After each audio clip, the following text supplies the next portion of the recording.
चुनाव को अपने माल प्रैक्टिस से बीजेपी करप्ट करना चाहती है और ड्राइविंग कर। चुनाव आयोग ने भी उससे बड़ा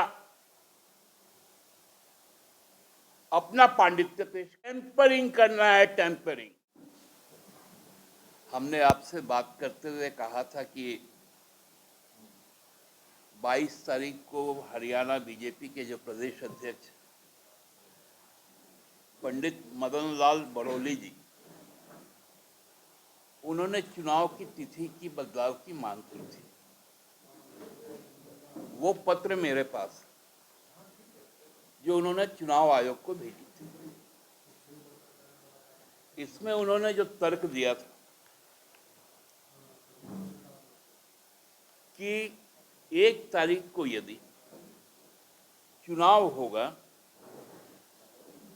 तो वहां के सरकारी कर्मचारी, निजी प्रतिष्ठान के कर्मचारी, व्यापारी यदि 30 तारीख को छुट्टी ले लेंगे तो 5 दिन की लंबी छुट्टी हो जाएगी, जिससे मतदान प्रभावित होगा। इसलिए तिथि को आगे बढ़ाया जाए। ये पत्र में साफ लिखित है कि 28 शनिवार है, 29 रविवार, जहां हरियाणा में सभी प्रतिष्ठानें बंद रहती हैं,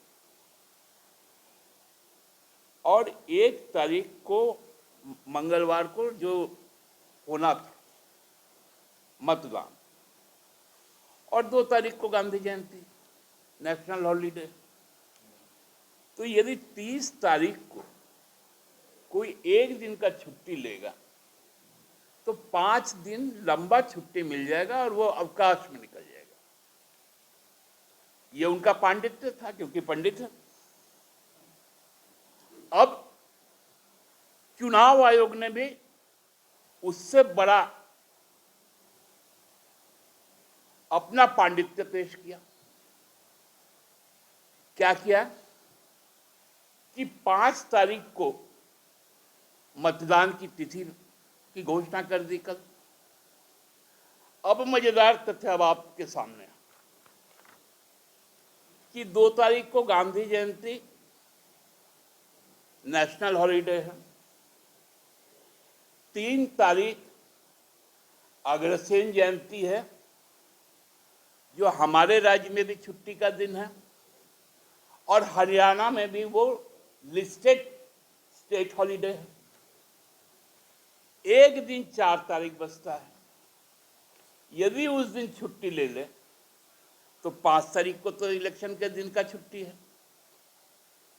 वो शनिवार है, सरकारी कार्यालय भी बंद रहेंगे, और 6 तारीख को संडे है, तो वो भी एक छुट्टी है।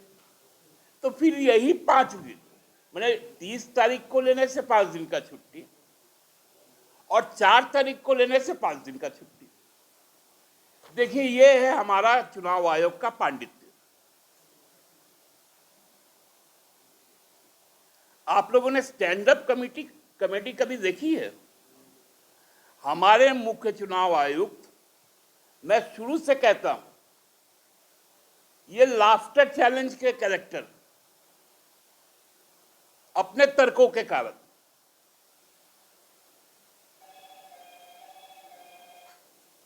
उन्होंने कहा था कि लेवल प्लेइंग ग्राउंड देंगे, और कब कहा? जब हरियाणा में 2 दिनों तक के प्रवास के बाद, जम्मू कश्मीर के बाद हरियाणा गए, उसके बाद दिल्ली लौटे, गृह मंत्रालय के सचिव के साथ बात की, जो वाणिज्य सचिव, उनसे बात की, और पूरे कंसल्टेशन के बाद 16 तारीख को उन्होंने तिथियों की घोषणा कर दी।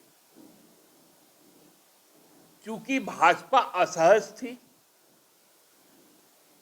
मैंने उस समय भी कहा था कि भाजपा के लोग कहेंगे पापा पापा एग्जाम की तैयारी पूरी नहीं हुई, थोड़ा दिन और आगे बढ़ा दीजिए, तो पापा को बेटा प्यारा हो गया। ये चुनाव आयोग के निष्पक्षता और संवैधानिकता पर एक गंभीर प्रश्न चिन्ह खड़ा करता है। हम तो जनता से आशीर्वाद लेना चाहते हैं, और ये तो परंपरा बन गई है कि एक फॉर्मेलिटी है कि चुनाव आयोग कंडक्ट करवाता है। आपको ईसीआई का फुल फॉर्म बताए ना, कल हमने उसको इजाद किया, extended campaign institution. Bharatiya Janata party का जो चुनावी कैंपेन होता है, extended campaign institution of BJP, ECI, ये टर्मोलॉजी एक नया है। इस टर्मोलॉजी को आप लोग याद कर लीजिए। अब एक इलेक्शन डिपार्टमेंट है जो वित्त विभाग के अंदर आता है, एक्सटेंडेड कैंपेन इंस्टीट्यूशन, चुनाव प्रचार का वृहद संस्थान चुनाव आयोग।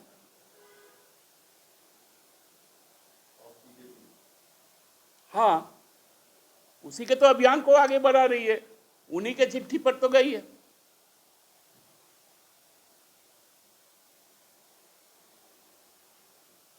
अब तो यहां मन नहीं करेगा तो चुनाव भी नहीं होगा।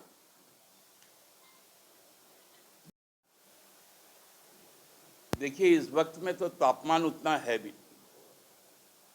फिर भी जो 2016 का जो नियमावली बना था, जो रघुवर दास जी ने बनाया था कि 10 किलोमीटर दौड़ना 1 घंटे में, उसके बाद कोरोना काल आया। हमने कुछ एक्सपर्ट से बात की, वो लोग गहन रिसर्च कर रहे हैं कि कहीं जो एस्ट्राजेनेका ने जो डिस्क्लेमर किया कि वैक्सीन जानलेवा भी हो सकता है, कहीं ये उसका कारण तो नहीं। क्या हार्ट का प्रॉब्लम है? कुछ डॉक्टर्स ने कहा कि कुछ शायद स्टेरॉइड लेके दौड़ते हैं, तो उसके कारण बॉडी एक्यूमुलेट नहीं कर पाती है। कुछ डॉक्टर ने कहा कि जो कोरोना इफेक्टेड है या वैक्सीनेटेड है, उनके पल्मोलॉजी के जो एक्सपर्ट है वही बता रहे थे कि अब ये एक नया सिम्टम आने लग गया है कि यंग एजेस में हार्ट अटैक का रेट अचानक से 2 साल में बहुत ज़्यादा बढ़ा है। तो अब ये सारी चीज़ें, अब पोस्टमार्टम की रिपोर्टें भी आएंगी, जो दुखद 8 मौतें या 10 मौतें हुई है, ये हृदय विदारक है। नौकरी के, हाँ, मैंने तो बात किया है और हमको लगता है ये प्रशासनिक फैसला है, बेहतर संजीदगी के साथ इस पर विचार होगा और उसके बाद आगे कार्रवाई। वो बोल दिए 30 सितंबर तक लास्ट है, फिर आचार संहिता लग जाएगा, जबकि हमारे यहाँ ड्यू है दिसंबर में। ये सारी बातें तय हो जा रही हैं।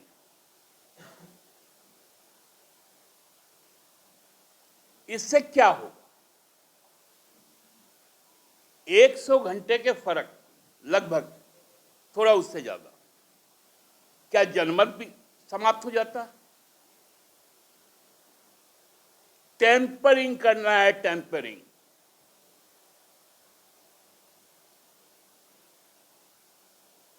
चुनाव को अपने माल प्रैक्टिस से बीजेपी करप्ट करना चाहती है और ड्राइविंग करना चाहती है।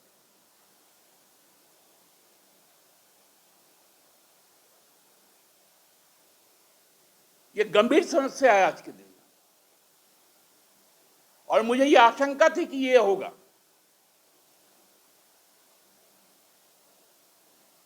क्योंकि अब तो नस नस पकड़ में आ गया चुनाव आयोग। लोकसभा चुनाव के पूर्व इस राज्य का उन्होंने दौरा तक नहीं किया।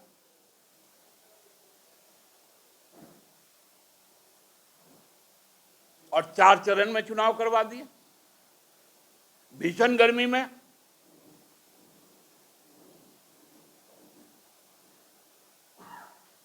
उसके बाद माफी मांगते हैं।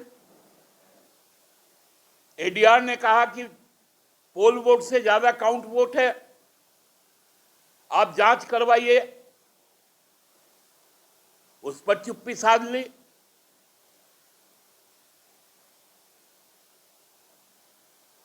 तो मेरा तो एकमात्र सुझाव होगा चुनाव आयोग, आप सर्वशक्तिमान हैं, आप हरियाणा में भाजपा सरकार बनाने के लिए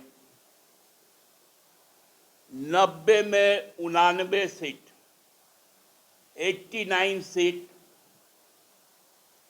बीजेपी को अवार्ड कर दीजिए और 1 सीट खाली रख दीजिए। दिल्ली से जो नेता तय होगा मुख्यमंत्री का, वो फिर जाके वहां पर बाई इलेक्शन लड़ेगा। उसी तरह जम्मू कश्मीर में भी कर दीजिए, महाराष्ट्र में भी कर दीजिए और हमारे राज्य में भी कर दीजिए कि 80 सीट भाजपा को दे दीजिए। उसके बाद कोई यदि फिर से भाजपा में शामिल होगा तो वो उपचुनाव उस 1 सीट में जाकर भाजपा का मुख्यमंत्री हो जाएगा। अब चुनाव आयोग का दायित्व बस इतना रह गया। और ऐसे ही तमाम खबरों के लिए सब्सक्राइब करें हमारे चैनल जेके न्यूज नेटवर्क को और हाँ, बेल आइकन दबाना ना भूलें।